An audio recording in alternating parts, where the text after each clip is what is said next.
Here we got the turbo off the 17 Cruze with the 1.4 liter in it. We'll take a little bit closer look at this wastegate and how wore out it is. This thing should not have any play in it. It should be nice and tight. Any movement here allows exhaust to leak by and allows it to make it less boost. This car had a P0299 code, causing it to have an underboost condition. When the wastegate does not seal well, it will leak exhaust and cause it to have a boost leak.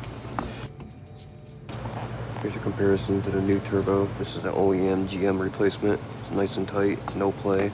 This is a common problem on these cars.